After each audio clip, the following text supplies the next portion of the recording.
Good morning, welcome to the Cabinet meeting. This is my first meeting and it's also Ruth's first meeting, so I may give you a very warm welcome and hope you enjoy today. Is there any apologies? There are no apologies and the order of business is per the agenda. Declarations of interest can be done now or during the course of the meeting. And we can go on now to the fourth item, minutes of the special meeting. Bob? Thank you, Chair. It's the item on page 5, the Beeslack head teacher. It's an easy mistake, it's black or brown, but if we go on to the appendix, it was L. Black that was appointed, I think. Just make sure that point goes through correctly.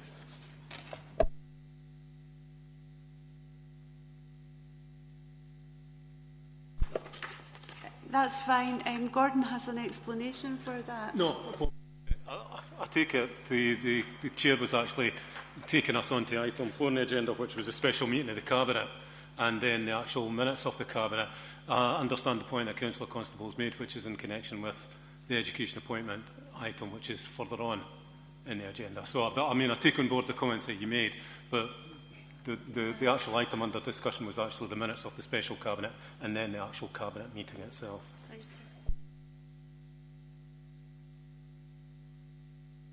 So are we happy with the minutes of the meeting on the 26th of May, the special meeting? Yes?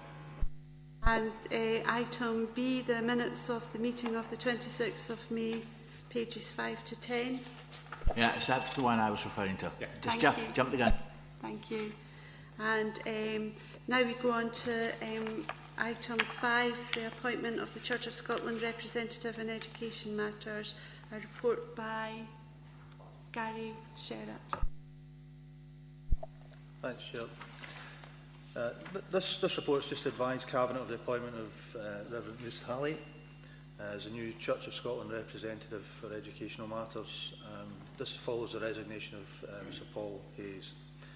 Cabinet is invited to note the resignation of Mr Hayes, note the appointment of Reverend Ruth Halley, and to formally recognise the contribution of Mr Hayes and note that the Provost and the Chief Executive would be writing to Mr Hayes to express their gratitude for his contribution. Thank you very much. Would anyone like to say anything? No? Welcome, Ruth. Thank you. Could I just say how pleased I am to be here and very much looking forward to the opportunity to learn the workings of this body and hopefully make a contribution as we go forward. I was explaining just before I came in that this is me just running to catch up with what's been happening today. Had a very helpful pre-meeting with Grace Vickers, which was very helpful. But hopefully I'll be able to make a contribution at subsequent meetings. But for today, I'm just delighted to be here and meet everybody, and thank you very much for having me on board. Thank you. And now we go on to item 6, the minutes of the meeting of the Education Appointment Committee of A, the 24th of April. And we're happy with that. And B, the 25th of June. And we're happy with that. And C, the 12th of August, and we're happy with that. Thank you very much. And we now go on to item 7, the Educational Trust Fund, supporting individual young people from 16 to 25 years old. And that's a report by Mary Smith. Thank you, Chair. The purpose of this report is to approve the process and criteria for the disbursement of this historical trust fund. There's an amount of £9,700 available through the trust fund, and this report seeks to look at ways that we can disburse the money. Section 2.2 gives you the revised operation of the grant fund. Section 2.3 outlines the geographical areas, and Section 2.3.1 is the purpose of the grant. So Cabinet is asked to approve the dissemination of the availability of this fund and approve the relaunch of the Midlothian Educational Fund using the revised criteria and application form. My colleague here is Annette Lang is here, should you wish to ask any questions. Thank you very much. Would any of my colleagues like to make any comment? Yes, Chair, wasn't there, when we first discussed this, wasn't there some conflict between 234, the maximum grant to this fund will be 500, and in the appendix, has that been corrected now, I think?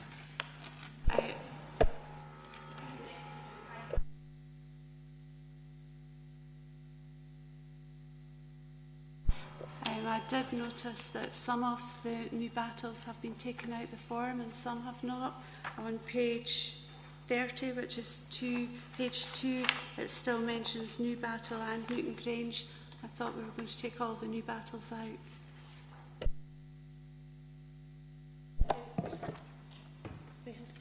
The historical grant award, there's very limited papers on the trust fund about which areas it will cover, so I've tried to reflect as broadly as it could, so I've still kept it to the the east of Midlothian, and kept in Newton and Newton Grange. Is that what you're at? Is that the one you're querying, the areas? No, some of the Newtons have been taken out. There's no Newtons anymore. Newton and now Newton Grange. Yeah, but you've got New Battle on page 2. Under 2.3? Actually, on the application form. On the application form. Which is on page 30, but 2 of the application form. 2 ticks.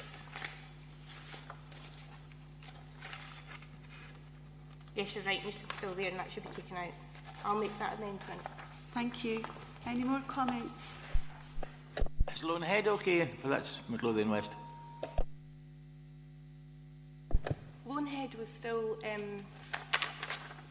within it, is it not? Lone Head was still within the original one, so the information that I got from Council Secretariat had Lone Head in it. So I'm saying Lone Head, Midlothian West, but what I mean is not Pennycook, not that side of Midlothian. So Lone Head kind of comes in that cut-off, doesn't it, depending on which boundaries you take. But according to the historical documents that I've looked at, Lone Head was included at the time when the trust was bequeathed to us.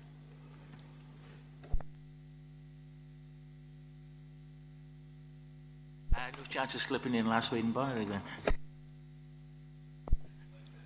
Last Wade and Bonnerig went in the original one, so I can't find any trace documents that had that in it. It was really that list, and because there were historical names like Newton, it became difficult to.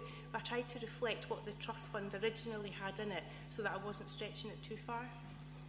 And I suppose it's only £9,000 roughly, so there's not a lot to go round. Once that money's gone, there is no other funding. It's just to get rid of that residual amount of money.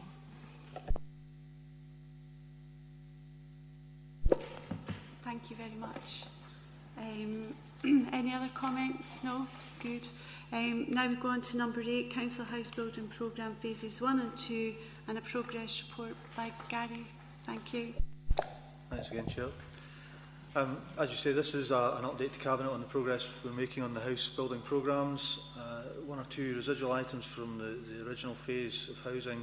New Buyers Crescent, as we reported to Council separately in a seminar, you've been given an update on the progress we've made there. The demolishing and the operational side, the demolition and then re-tendering and putting new houses back on the site is underway.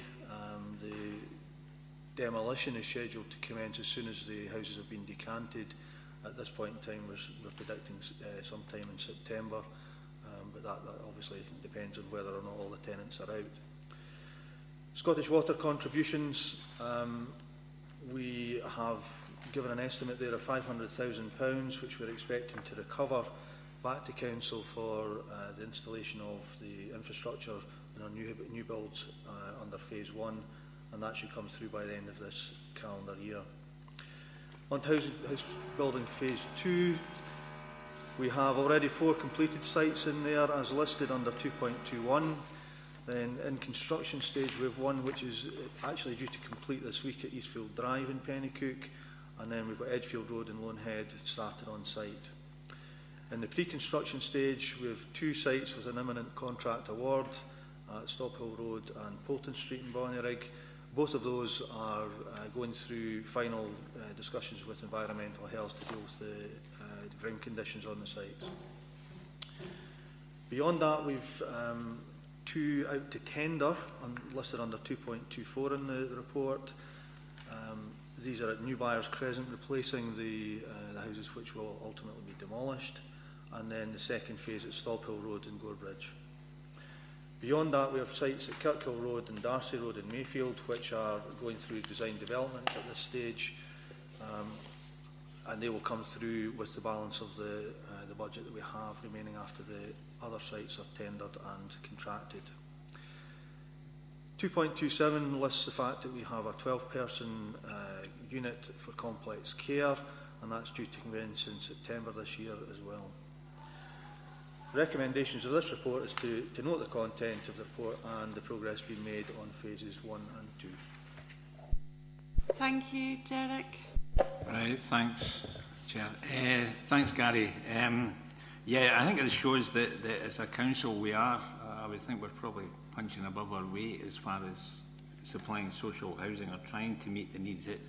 It still isn't near what we need, but we are doing what we can, I think, and this proves it, that the fact that we have got sites coming on stream, as you said, the Eastfield Drive one's about to move people into there very soon, and it's also good to see that the sites coming forward, we're starting to build now in Lone Head, and as I say, the Pennycook sites, the ones that we've signed off, Jackson Street and Craigiebeale, people are in them now living. So yeah, we are moving ahead quite well as we can with the house building. Some of the ones have had to be put back because of what we've had to do at New Byers, but we've brought the Stobhill one forward and progressing that, and that will go a good way to meet some of the needs of the people we've had to rehouse from New Byers, and then hopefully that site will come on stream in the near future. So yeah, I think we are doing well in a good report, and I would recommend accept the report. Thank you. Moving on now to item 9. This is the Environmental Health Food Service Plan for 2015 to 16. And Adele, oh no, Mary, you want to speak on it? Thank you. Thank you. The purpose of this report is to advise the Cabinet of the Food Service Plan for 2015-16 and to recommend approval of the plan. Section 2 sets out our role as a local authority in relation to food safety. Section 2.3 outlines that we have a plan that's attached as Appendix A. And Section 3.2 points out the risk. Environmental health and trading standards are statutory functions, and this plan is produced in pursuance of these functions. And failure to produce and implement a food service plan leaves the local authority open to challenging its statutory duties. And it goes on to Section 4, and it's recommended that the Cabinet approves the Environmental Health Food Service Plan for 2015-16, and Adele is here to answer any questions should you so wish. Thank you very much. I'm happy to approve the food service plan. There has been a lot of work done to ensure local businesses are working to the highest standards for the safety of the people who are eating in Midlothian. And now we anticipate that the next one, 2016-17 food service plan, will be brought forward before implementation. Thank you. Moving on to the next items.